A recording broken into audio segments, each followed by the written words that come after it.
Hello and welcome to Tank and AFV News. My name's Tom and this is episode number 12 in the Tanks of World War II series. And in this series we go chronologically through all the important tanks that were used in World War II. And right now we're working our way through the French campaign of 1940, so still fairly early on in the series. And in this episode we're going to be looking at the German, or perhaps we should say Czech, Panzerkampfwagen 35, parentheses T, or as we shall call it the rest of the episode, simply the Panzer 35. This is the story of one of the most unlikely of the German panzers that saw service in the first 3 years of World War II. And what is unusual about it is that it's not a German tank at all, but actually a product of the Czech firm Škoda. Now, prior to and during the First World War, the area that we now call the Czech Republic was the industrial heart of the Austro-Hungarian Empire, and home to some major industrial firms such as Škoda, CKD, and Praga. Now, following World War I, the Austro-Hungarian dual monarchy was broken up into several different countries, with the Czech region being joined with Slovakia to form the first Czechoslovak Republic, which existed until 1939. Now, following World War I, the Czechoslovak armed forces did not present a big enough market for these large defense firms, which had been used to contracts that covered the entire Austro-Hungarian Empire prior to World War I. So as one might expect, they saw out export sales, selling tanks to a variety of countries, including Switzerland, Lithuania, Iran, Peru, and Yugoslavia. However, this would all come to an end following the infamous Munich Agreement of 1938, giving Germany the green light to invade Czechoslovakia under the pretext of protecting the Sudetenland Germans, leading to the formation of the German-controlled Protectorate of Bohemia and Moravia. With the occupation of these territories, the Nazi state gained control over not just production facilities, but also a considerable chunk of the military vehicle inventory of the Czechoslovak army.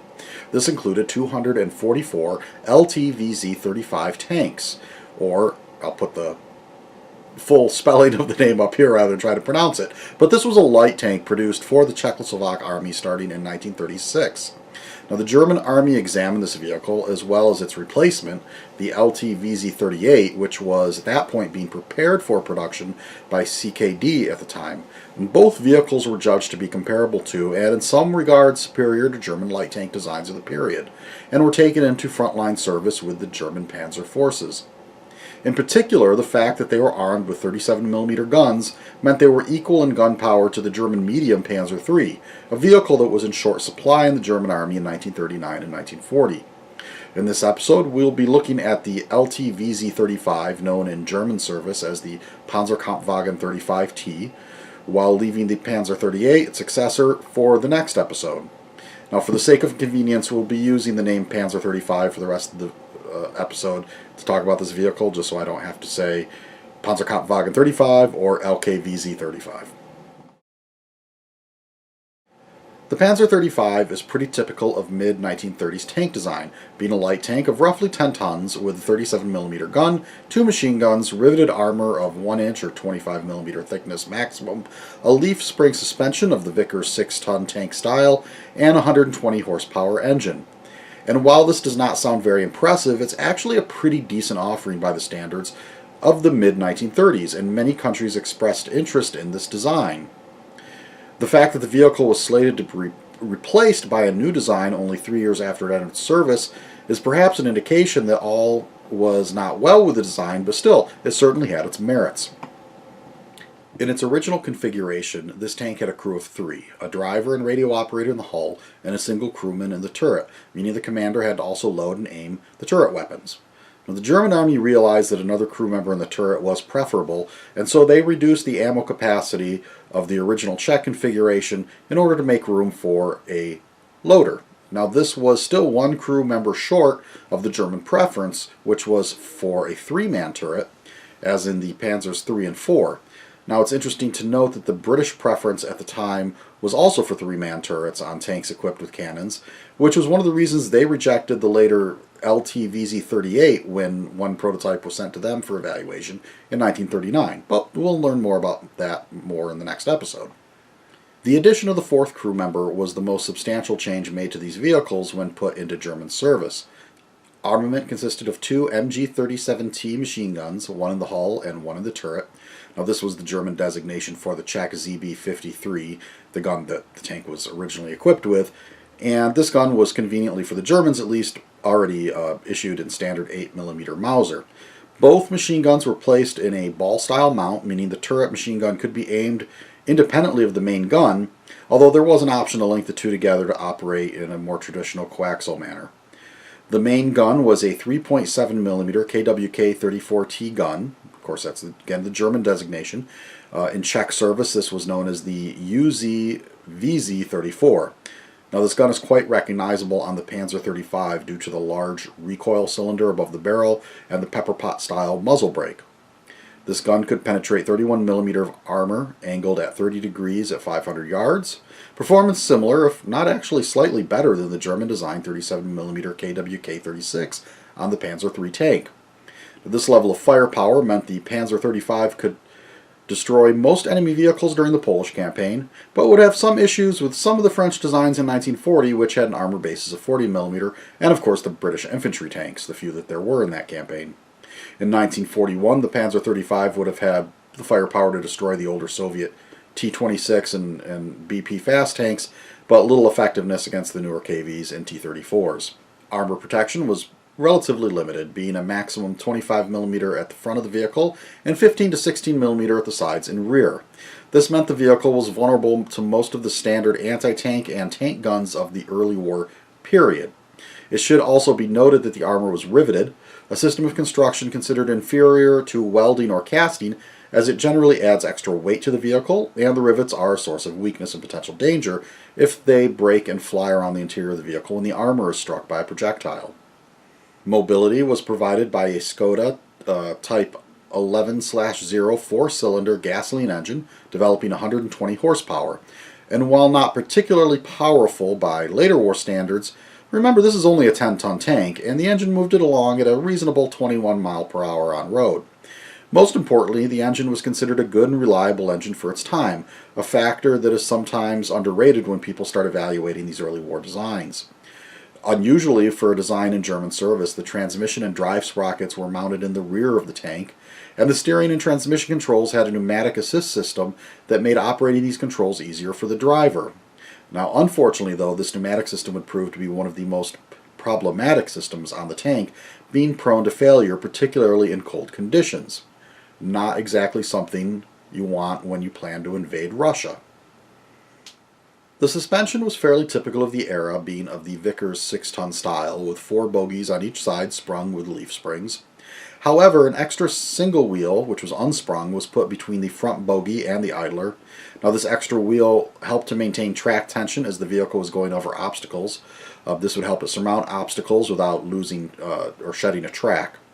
Also, the large round plates mounted on the drive sprocket and idler helped to keep the tracks on as well as preventing the track pins from working loose. Soviet tests in the 1930s on a vehicle that the Czechs provided for testing purposes judged the suspension to provide superior mobility to that of the T-26 light tank, which was basically a copy of the Vickers 6-ton. In particular, they mentioned that the Panzer 35 managed to keep its tracks on when the T-26 lost theirs, showing that these improvements did seem to work. Unlike other German light tanks, the Panzer 35 did not see many variants. Partly this is due to the fact that the production of these vehicles was already finished at the time of the German occupation of Czech territory, and since the tank was considered appropriate for frontline service, it was used for this, and by the time the Germans started converting a lot of their light tanks for use as other vehicles, the Panzer 35s were all pretty much gone by that point. That said, there were a few different variants. There was a Befehlswagen version of the tank, that is a command variant with a large radio antenna, as well as an ammunition hauler variant. Now, in next week's episode on the Panzer 38, we will see a very different situation, since that production line stayed open the entire war, producing a significant number of variants. Probably going to end up being a significantly longer episode, too. While we will be covering the armor of some of Germany's European allies, like Romania and Hungary, in other episodes, it's worth briefly mentioning here the Romanian TACAM R2 tank destroyer. Now, this vehicle was essentially a Panzer 35 hull with a captured Soviet 76.2mm ZIS-3 gun. Only 20 of these were built, And in many ways, you can think of it as a Romanian martyr, being very similar to that family of German tank destroyers. But unfortunately for the Romanians, the TACM R2 did not come into service until 1944, quite late in the war. The addition of the Panzer 35 to the German tank inventory was a rather opportune one for the Germans, considering that at the beginning of the war they were rather behind on fielding the Panzer III, the only tank of their own with a 37mm gun.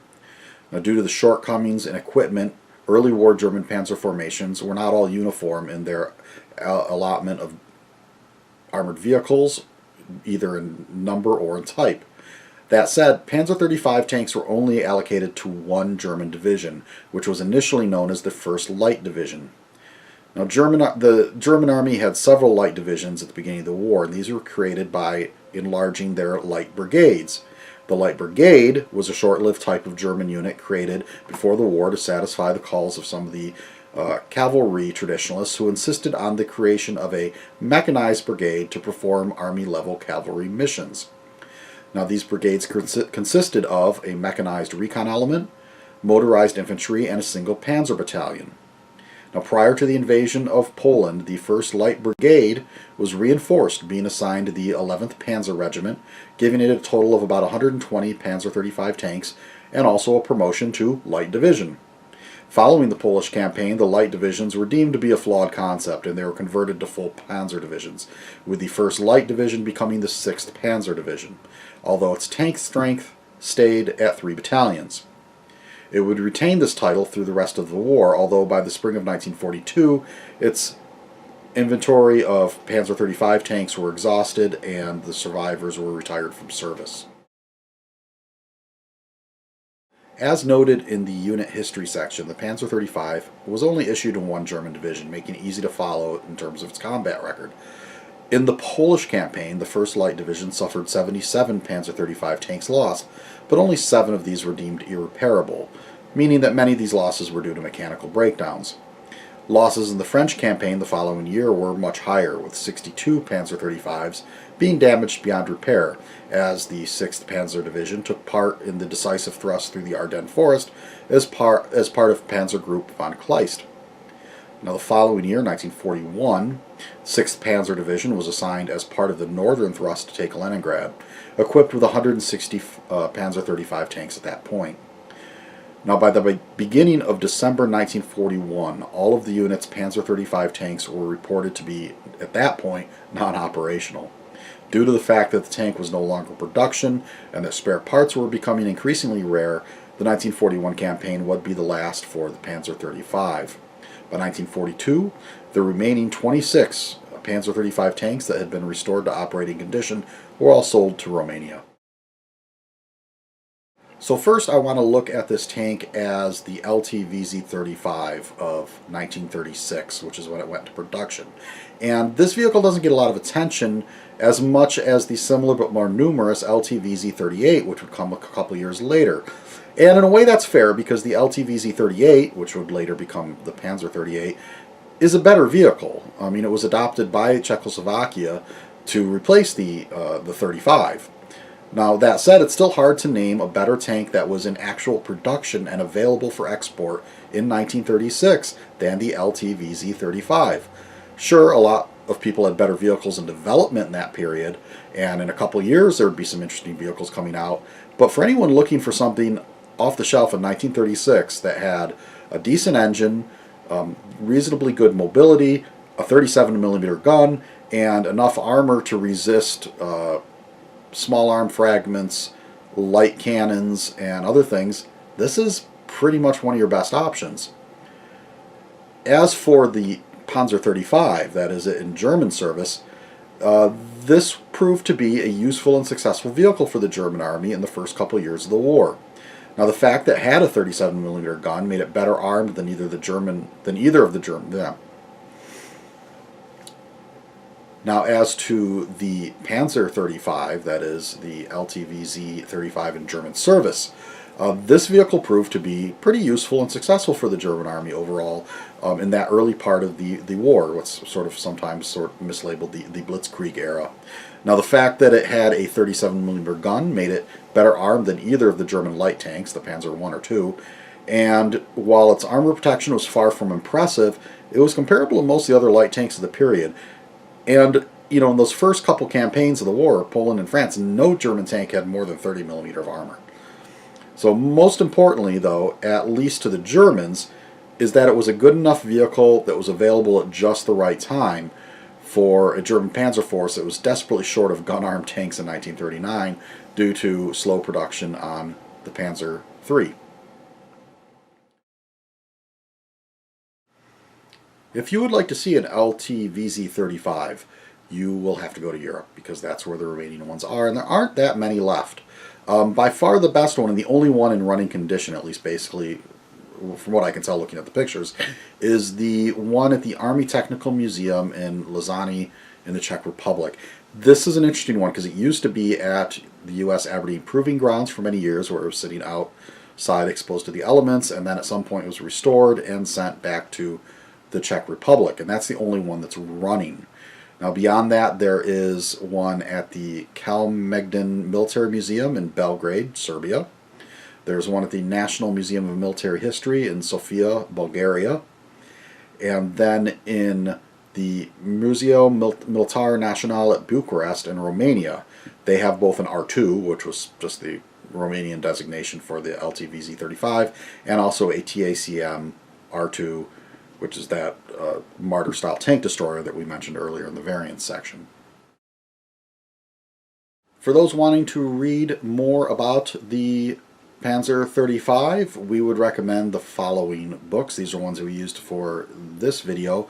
There is by Frantsev and Clement, Skoda LT VZ-35.